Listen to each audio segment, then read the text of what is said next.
Power. ठीक है, ठीक है। और असली कोई ना और असली है, ठीक है।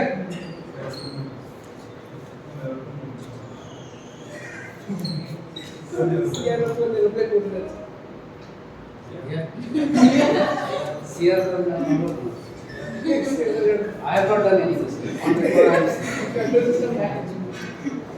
Okay. So current. Now tell me first thing, first and foremost, whether these signals are DC signals or AC signals.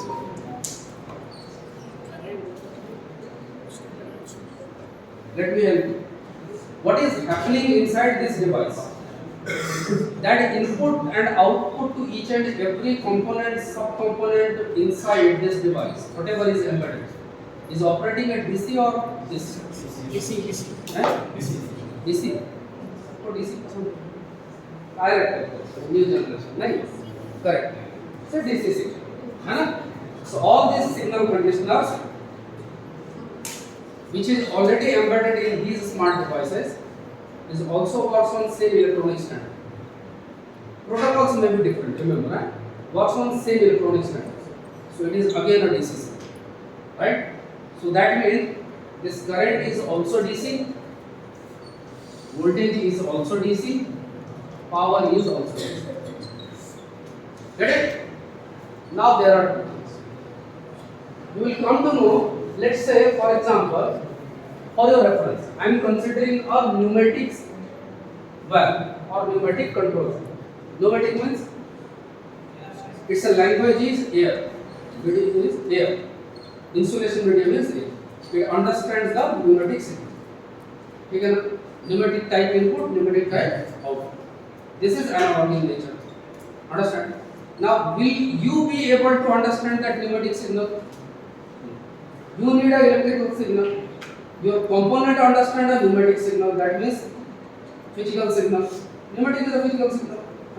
It can be hydraulic. It can be electronic. There are three types. Right? Pneumatic, hydraulics, electronic. Okay? So we will talk about this later on. Something. Okay? Now, either it can operate at current signal or it can operate at voltage signal. Anyone, whatever is known, I can generate resultant power. Okay? Like I square R, G square by R. I can generate power. So my power is dependent on either current or voltage. Okay? Now all are DC. So remember, these are classified into two categories. Okay? One is called live zero signal. What is it? Live zero signal. One is non-live zero signal. Two categories, yeah? Okay? Now, if it is live zero, and one is non-live zero. What do you mean by that? Earlier example, we take a reference that signal is varying between 0 to 5, or let's say it is varying between 0 to 5 value. Okay? So what was my ultimate lower limit? 0. If any reference, whatever you have taken, whether it is a current or voltage, if lower limit is 0 or non-zero, that decides the classification of signal as a live zero or non-live zero signal. Understand? Okay? If it is a live zero signal, you will get the reference.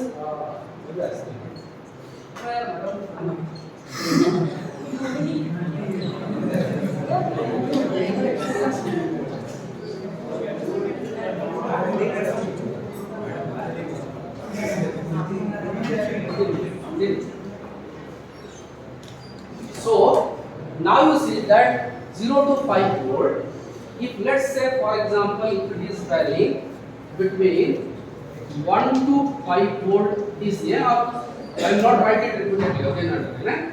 Okay? 1 to 5, or maybe reference as 1 to 2, This 5 volt you see, this is the ideal value. Practically if you see, all these devices are normally 3.5 volts nowadays, whatever you see. Okay? So one reference is 1 to 5 volt, one reference is 1 to 2. Parallel to this, I will take another reference 0 to 5 volt, 0 to 2, or maybe 0 to 1. What is the difference between these two? We will continue this discussion later on. What is the difference between two? One reference is 0, another reference is non-zero. Correct?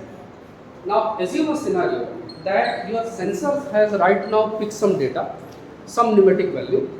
Let's say that pneumatic pressure was 0.8 bar. That means there is some pressure, right? Now this 0.8 bar is converted to equivalent voltage signal or current signal. Let's say that reference value is 1.5 volt. Now this 1.5 volt will be discretized, transmitted to discrete media. You have a digital controller, it will get that data, it will regenerate, came to know that that reference is 1.5. Correct. Now there is another sample where you got 0. Okay. Now I'll leave you with one question. How does your controller know that right now the 0 volt what I get? That is because there is some problem with the sensor, that means that measuring device would pick that data, sense that data, or it is actually 0. Is this possible or not? Did you get my question? Your reference is varying from 0 to 5. Sometimes actual value is 0, sometimes actual value is 1 volt, 3 volt, 5. The moment you have a 0 volt, do you have any strength of signal? So if it has no information, nothing should be transmitted. Even you will transmit, you will get 0 volt. Correct? Otherwise, you have some information. Now, because of this discrete process, because you have this A to D and D to is inbuilt, na? So when your digital controller right now at particular, let's say it is a third sample, fourth sample, and in fourth sample you got 0 volt. How does your controller know, or how will it verify that right now what 0 I receive? Is it because the signal strength was 0, or there is some malfunction in this sensor or measuring system itself? Are you getting my question? I repeat my words again. If your measurement system is experiencing some problem and it has accidentally transmitted 0 volt, and the actual value was non-zero value, let's say it is 2.5 volt. Now your controller is going to take a decision based on 0 volt, not 2.5, because it has received 0. Okay? So how will you proceed? Clear? Think about it. बंद करना